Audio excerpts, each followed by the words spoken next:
Avec notre invité ce soir, nous allons parler de la République démocratique du Congo et cette démonstration de force de l'opposition à Kinshasa à 3 mois de la présidentielle. Pour évoquer le sujet, on reçoit Ruben Monama Bosenjo, président du Haut Conseil des Congolais de l'étranger, section Togo. Monsieur Bosenjo, bonsoir. Bonsoir Samuel. Merci d'avoir accepté notre invitation. Alors, vous avez suivi de très près la manifestation de l'opposition à Kinshasa, manifestation qui a été autorisée. C'est important de le révéler. Est-ce que ça veut dire qu'il y a un changement d'attitude de la part des autorités RD congolaises? Non, je pense que les autorités n'ont pas changé d'attitude. Ils ont toujours permis la manifestation à condition que le moyen soit à leur disposition pour pouvoir bien contrôler ou alors encadrer et accompagner la manifestation. Donc, cette manifestation a été une réussite du côté des sécurités parce qu'il n'y a pas eu de problème. C'était une réussite du côté de l'opposition parce que l'opposition n'a pas... Donc, le militants ont été vraiment très polis, très respectueux. Et puis, bon, ils ont présenté leur sens du patriotisme. Il n'y a pas eu de casse, il n'y a pas eu de provocation. Et donc, c'est vraiment quelque chose à saluer. Mais on a vu quand même des manifestations qui ont été interdites. Comment la police peut déjà subodorer qu'une manifestation va avoir un caractère violent? Non, des fois, il y a un problème. Vous savez, lorsqu'il y a manifestation, il y a quand même des lois dans chaque pays. C'est lorsqu'il n'y a pas attente entre les deux parties. Il y a le ministère de l'administration du territoire, le gouvernement, et puis il y a l'opposition. Des fois, lorsque vous faites votre demande, on vous appelle, vous devez vous asseoir pour pouvoir discuter. Mais lorsque vous ne discutez pas, c'est alors que là, ça donne un autre caractère et la police descend pour empêcher qu'il y ait une manifestation ou qu'il y ait une marche. Alors là, ça veut dire que c'est l'opposition qui est devenue sage, c'est ça? Les deux côtés, ils sont toujours sages. Mais des fois, vous savez, dans la politique, des fois, il ne faut pas aussi donner du gâteau. On ne présente pas à l'autre. L'opposition peut vouloir bien participer, donc faire de débats ou bien de rencontres avant la manifestation. Mais c'est comme si c'est aussi laisser les choses facilement. Alors, il faut peut-être amener le gouvernement ce qu'on dit donc, au niveau des carrés de Pelnatier. Dès le gouvernement va fauter, l'opposition prend l'avantage. Il peut crier. C'est un peu ça. Mais est-ce qu'il faut aussi se dire que c'est parce que ce n'est pas l'Église catholique qui était devant que finalement ça a été accepté? Non, si l'Église catholique fait les démarches qu'il faut, si l'Église catholique rencontre les autorités, tout ce qu'ils demandent, c'est quoi? Il faut qu'ils présentent les itinéraires pour démarche. Vous partez d'où et votre point de chute, ça serait quel point? Alors, lorsque vous ne présentez pas les itinéraires, là, ça crée des problèmes. Si l'Église catholique aujourd'hui présente tout ce qu'il faut, je pense que le gouvernement n'aura pas à créer des problèmes là-dessus. Alors, on a vu quand même à cette manifestation une grande mobilisation autour des candidats à la présidentielle, candidats de l'opposition. Est-ce que c'est l'expression d'une soif de changement au niveau du peuple congolais? Non, je dirais oui et non. Oui, tout simplement parce que les Congolais aujourd'hui cherchent à écouter les leaders. Il faut savoir qu'il y avait Vital Kamerhe qui est un poids lourd. Il y a Jean-Pierre Bemba qui avait lancé l'appel. Il a demandé à tous ses militants de s'y rendre. Il y a Tshilombo Tshisekedi Félix qui aussi est sur le terrain. Il y a Martin Fayulu. Je parle d'abord le grand, c'est le poids lourd. Le poids lourd, c'est Tshisekedi, Tshilombo, Vital Kamerhe, Katumbi aussi avait demandé à ce que les gens sortent. Dokolo Sidik avait aussi demandé afin que les gens sortent. Voilà, et l'Église catholique aussi avait demandé que les gens sortent. Et voilà les résultats. C'est tout cela qui a concouru à la grande mobilisation. Ça veut dire quoi? Que c'est juste pour écouter? Pour écouter, parce que tout le monde veut qu'il y ait un changement. Ils veulent bien écouter. Donc c'est une soif de changement aussi. Oui. Je dirais oui et non. Parce que des fois aussi, les Congolais sont curieux. C'est la curiosité. Qu'est-ce qu'ils vont encore nous dire? Vous voyez, c'est ce qui pousse. Parce qu'en RDC, il faut beaucoup faire attention. Lorsque vous jaugez par rapport à la population, par rapport à la masse, des fois, vous allez faire fausse route. Les gens aiment écouter, les gens aiment le spectacle, les gens aiment bien, et puis bon, ça fait le plein. Alors, ça veut dire que l'opposition n'a pas à se fier à ça pour se dire, oui, nous sommes populaires, l'élection est gagnée d'avance. Sur le plan politique, ils diront ça. Mais ils doivent encore beaucoup travailler s'ils veulent vraiment savoir si tous ces gens-là sont pour eux. Parce que dans la masse, il y a aussi des gens qui sont du parti de la majorité, qui sont partis quand même écouter. Qu'est-ce que ces gens-là vont nous dire? Donc souvent, l'opposition en Afrique confond la popularité et le populisme. C'est ce qu'il faut. Mais on a écouté Félix Tshisekedi au cours de cette manifestation qui a dit: vous avez vu la mobilisation, le peuple est de notre côté. Ça a toujours été dit. Si aujourd'hui la majorité veut aussi organiser un meeting, il y aura plein de personnes qui iront là-bas et la majorité dirait aussi: vous avez vu, le peuple est de mon côté. Les politiciens, c'est comme ça, tout le monde parle au nom du peuple, mais le peuple même dit quoi? C'est ça le problème. Il faut chercher à écouter le peuple. Le peuple a sa vision à part. C'est pas parce qu'on organise une manifestation, il y a plein de personnes. Des fois, il y a des chômeurs qui n'ont rien à faire. Ils se disent: bon, allons quand même perdre l'État, pour nous, c'est un spectacle. Les gens y vont. Mais le vrai problème, c'est les urnes. C'est un peu ça. Donc, et un bon politicien, lorsque je vois plusieurs personnes qui sont là, je dirais toujours: les peuples sont derrière moi. Mais en réalité, est-ce que tout le monde qui est là est derrière moi? Parce que c'est une force conjuguée. C'est une force conjuguée. Et certains, même qui étaient là, n'étaient pas pour Kamere, d'autres n'étaient pas pour Félix, d'autres n'étaient pas pour Jean-Pierre Bemba. Mais ils étaient tous là pour écouter. Alors, en tout cas, parmi ceux qui étaient présents, on a nommé Félix Tshisekedi, Vital Kamere, Martin Fayulu. Ce sont des poids lourds. Est-ce que ça veut dire qu'il y a un début d'entente pour une candidature unique? Voilà, nous sommes toujours habitués avec la RDC. On se met toujours ensemble. On parlait toujours. Et comme j'ai l'habitude de le dire, la RDC, c'est la dernière minute qui compte. Parce qu'il y a un problème avec tous ces leaders-là. Ils peuvent se dire: Tshilombo, Tshisekedi, Félix peut dire: écoutez, moi, je cède, je laisse Kamere. Est-ce que sa base va accepter de voir Kamere? Kamere peut dire: voilà, pour le bien suprême de la nation, moi, je me retire, je laisse la place à Tshisekedi. Est-ce que la base de Kamere va comprendre toutes ces manœuvres-là? C'est vraiment un problème. L'attente, oui. C'est ça, mais nous voulons l'œuvre. Parce que la population était partie pour écouter. Qu'on leur dise: voilà, notre candidat de l'opposition, c'est telle personne. Je dirais quelque part, c'est un peu c'est un peu du raté du côté de l'opposition. Mais c'est aussi une stratégie. C'est aussi une stratégie. Ils ne veulent pas déjà présenter leurs candidats. Ils attendent à la dernière minute, peut-être 2 jours avant, ils diront: voilà, je désiste en faveur de... Et là, je pense qu'on saura. C'est ce que Vital Kamere avait dit au cours de la manifestation: chaque chose en son temps. Tout à fait, oui, tout à fait. Tout à fait. Aujourd'hui, le parti au pouvoir, on a attendu le dauphin. On a attendu le dauphin, c'est juste à quelques heures. Voilà, c'est ça la RDC, le pays de Nzombo le soir, c'est comme ça la RDC. Mais en toute objectivité, est-ce que vous pensez que cette candidature unique pourra se faire? En tout cas, je ne vois pas. Moi, personnellement, je ne vois pas. Je connais les sensibilités de tout et chacun de ces... de chaque groupe, de chaque camp. Je ne vois pas aujourd'hui Félix Tshisekedi va essayer de dire: écoutez, je vais laisser, parce que l'UDPS a toujours dit c'est le parti le plus ancien, c'est le poids lourd. Ils sont partout, ils sont représentés un peu partout. Alors, est-ce que c'est vrai? C'est utopique ou bien c'est du fanatisme? Point d'interrogation. Kamere dira: non, voilà, je suis l'homme, je suis le rassembleur, je prends tout le monde, je peux bien écouter le pouvoir, je peux aussi écouter l'opposition, je suis les sages et tout ça. Est-ce que les gens iront? Je pense que nous allons plutôt voir qui Bemba, Jean-Pierre Bemba pourra dire, ou bien qui Moïse Katoum dira: écoutez, suivez tel.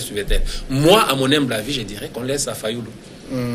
Qu'on laisse à Fayulu. Pourquoi? Parce que Fayulu n'est pas vraiment, n'a pas un grand état-major comme les autres. Vous voyez? Mais si on le laisse, c'est celui qui est le moins susceptible de gagner. Mais si tout le monde... Non, si on laisse Fayulu, si j'étais dans l'opposition, je dirais: écoutez, laissons Fayulu. Pourquoi? Parce qu'aujourd'hui, je sais pertinemment que le fanatique de Tshilombo, Tshisekedi, Félix ne peuvent pas aller vers Kamere. Et l'inverse est vrai. Vous voyez, s'il faut parler des gens qui sont sur le terrain. Mais Fayulu n'a pas de problème. Donc, c'est une personne qui pourrait sortir du néant. On dit: voilà, on le présente, et nous tous soyons derrière lui. Il peut bien passer, mais je ne fais pas sa propagande quand même. Oui, mais vous avez aussi dit que quand un leader donne la consigne, ce n'est pas sûr que sa base suive. Oui, ce n'est pas sûr, mais là, ils seront devant un fait accompli.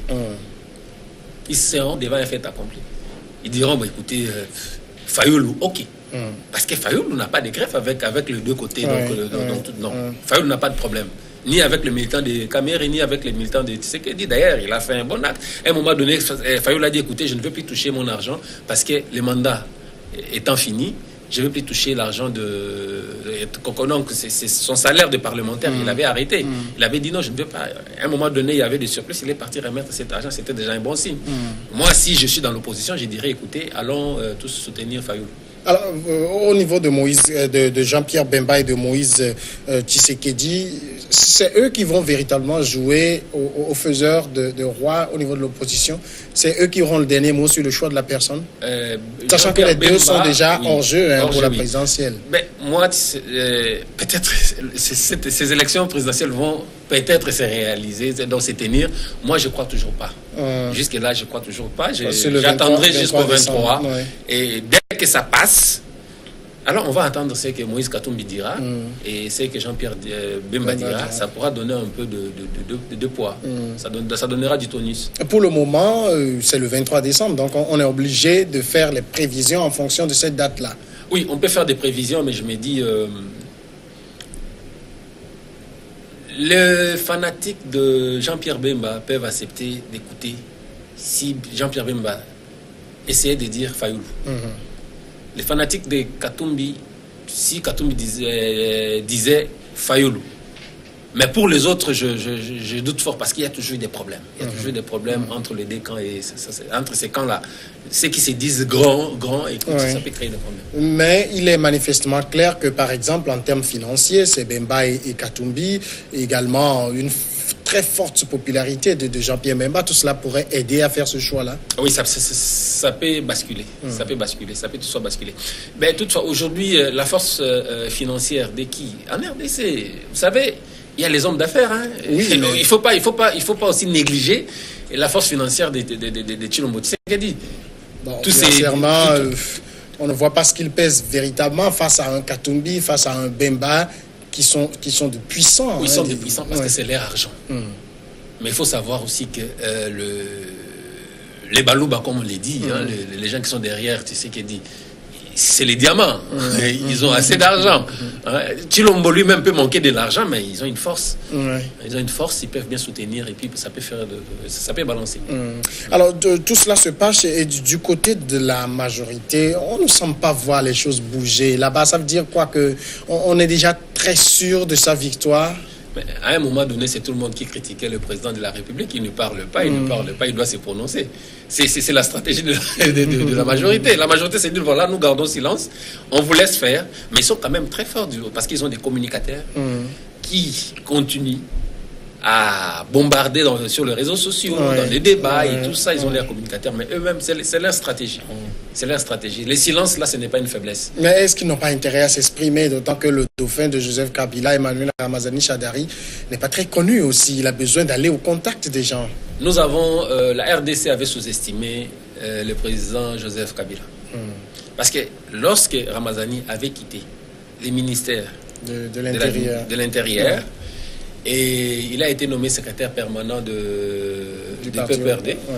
Et à un moment donné, il a fait une tournée. Personne ne savait. Et c'était pour dire, voilà, je suis là, je serai pour vous. Les noms dit, c'était ça. On a compris ça après. Aujourd'hui, personne ne connaît Ramazani. Aujourd'hui, il est sujet à beaucoup d'insultes du côté de l'opposition. Et ça permet aux gens de lire, de voir de qui il s'agit. Ouais. Aujourd'hui, dire qu'il n'est pas connu, non. Au niveau de l'Est, les Grands Kivu, c'est dit, en tout cas, pour la première fois, au moins, il y a une personne qui va représenter les Grands Kivu sur la trône. Alors, ils sont là. Dire qu'Emmanuel Shadari n'est pas connu, ça, ce serait un faux calcul. Politiquement, je veux dire. Même politiquement parlant, non. Mais il a travaillé. Politiquement par rapport à quoi? Oui, mais est-ce que c'est un fin politique? C'est-à-dire, un homme de la trempe de Bemba, il n'est plus à présenter aujourd'hui. Je ne sais pas s'il y a un Congolais qui ne connaît pas Jean-Pierre Bemba, mais on peut faire un sondage au Congo. Et Emmanuel Ramazani Shadari, c'est pas sûr qu'il ait cette aura-là. Emmanuel ne sort pas étant que Emmanuel Shadari. Il a le poids du parti au pouvoir derrière. Président Joseph Kabila, il a le poids de FCC, et ce qui permet aujourd'hui que c'est bien lui. Il y a l'ombre de président Kabila qui est tout autour d'Emmanuel Shadari. Donc là, il n'a pas peur, il est tranquille. Est-ce que c'est pas aussi ça sa faiblesse, d'être porté par Joseph Kabila, dont tout le monde veut finalement se débarrasser? Pas tout le monde. Ça, c'est une manière de parler. C'est pas tout le monde. Et aujourd'hui, en RDC, il y a des gens qui sont encore là pour dire non, il faut qu'il reste. Il y a même, s'il faut dire tout le monde voulait vraiment se débarrasser de Kabila, on n'aurait pas certaines personnes qui allaient. Le Mirinde, il ne devait pas parler, il a encore droit et tout ça. C'est tout le monde qui voulait. Il faut pas jamais. C'est ça le problème des politiciens. Aujourd'hui, tout le monde ne veut pas. Qui sait si tout le monde ne veut pas de Kabila? Moi, je me dis Kabila a essayé encore de gagner lors de son dernier discours, pas à l'ONU, mais en RDC. Lorsqu'il avait dit j'ai la passion pour la RDC. Le fait d'évoquer l'africanisme, aujourd'hui, les gens en ont marre. Aujourd'hui, Kabila se met en face des Occidentaux.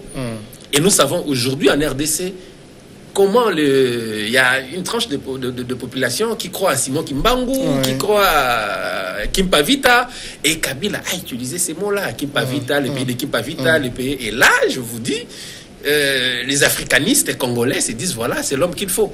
Vous voyez, donc il faut jamais.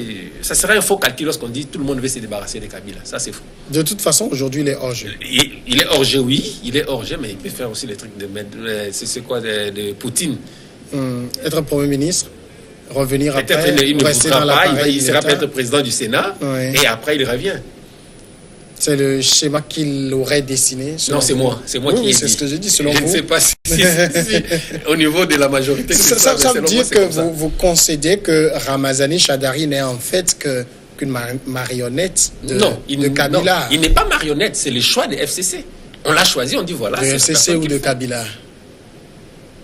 En fait, je pense que aujourd'hui, je ne peux pas rentrer dans les secrets de Kabila ou bien de FCC, parce que je ne suis pas membre de FCC, je ne sais pas ce qui se passe là-bas. Mais on nous a présenté le dauphin. On nous a présenté les choix de PPRD et de FCC. Et nous, qu'est-ce que nous allons faire?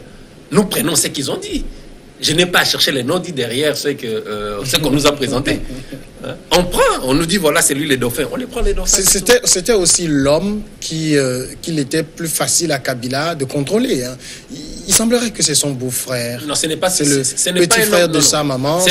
Non, je pense que ce n'est pas l'homme facile à contrôler. C'est plutôt l'homme de confiance. Oui. Ouais. Ça revient au même. Non, pas du tout. Pas du tout.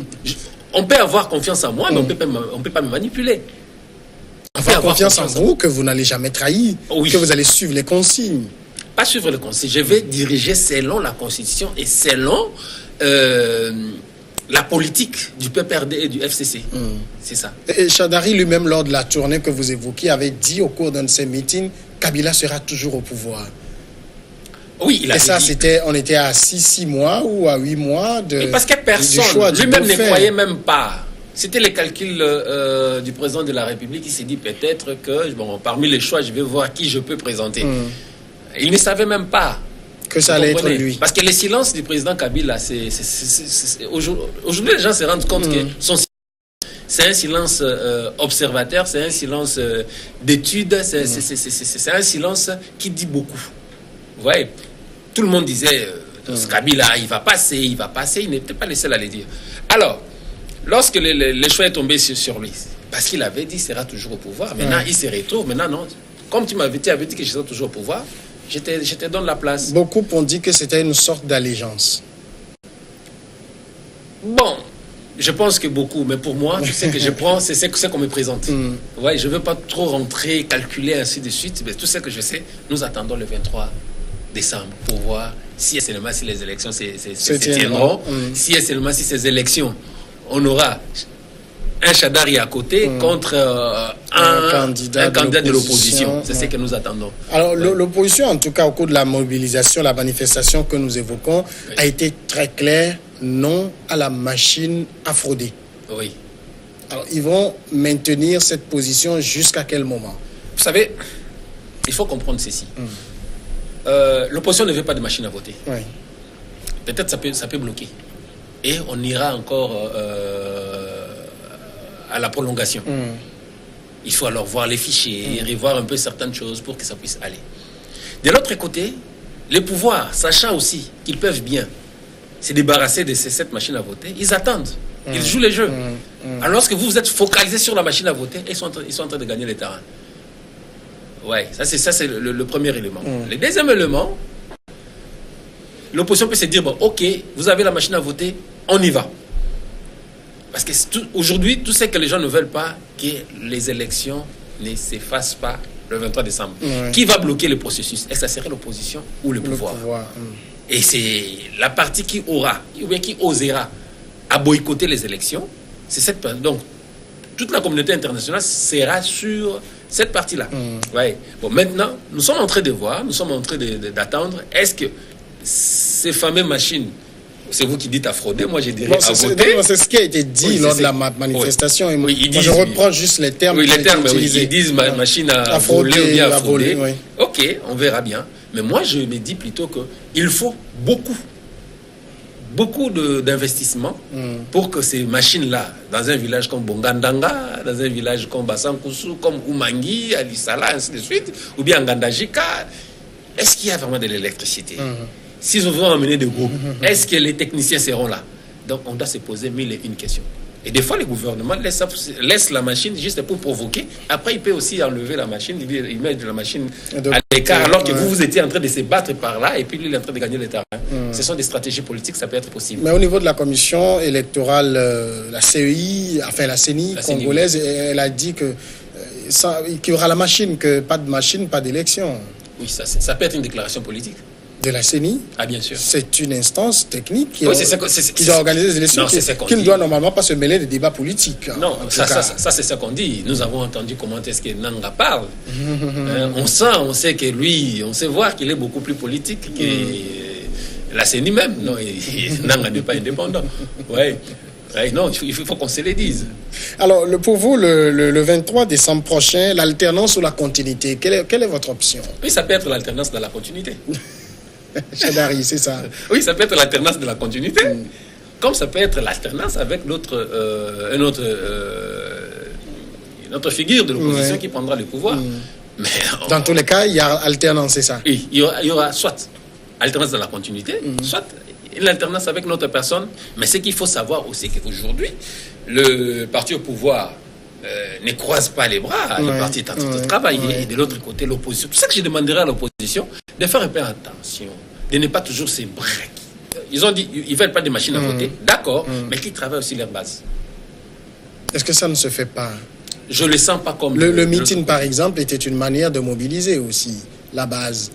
Les meetings, c'est un spectacle. Les Congolais aiment le spectacle. Il faut aller faire les meetings ou faire les Congolais sortir. Mais est-ce que ceux qui sont sortis sont vraiment pour... Les mêmes personnes qui vont sortir aujourd'hui pour Tshisekedi, ce sont les mêmes personnes qui vont sortir pour Kamere, ce sont les mêmes personnes qui vont sortir pour Katumbi, et voilà, c'est un peu ça. Vous comprenez? Et même, dans le groupe, il y a même les gens du PPRD qui étaient là, du FCC.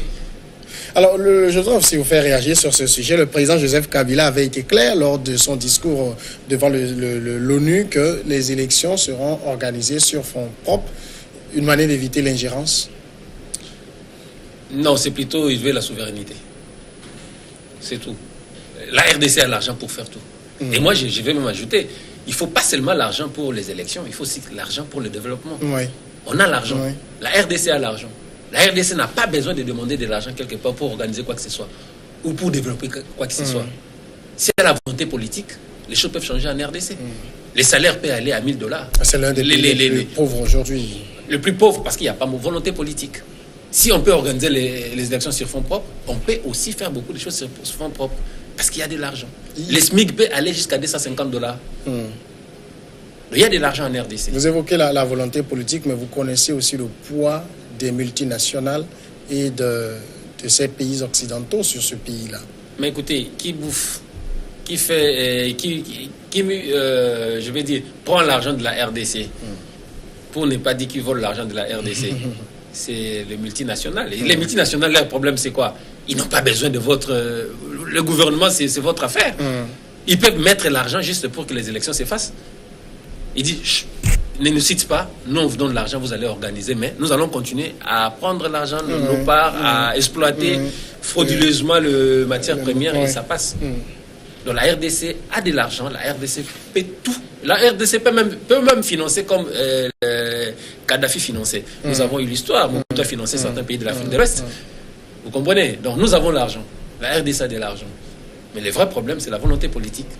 Et tout ce que nous, aujourd'hui, souhaitons, si les gouvernements paient aujourd'hui organiser les élections sur le fonds propre, aussi, il faut aussi que le gouvernement puisse voir d'autres secteurs. Ce n'est pas seulement les élections.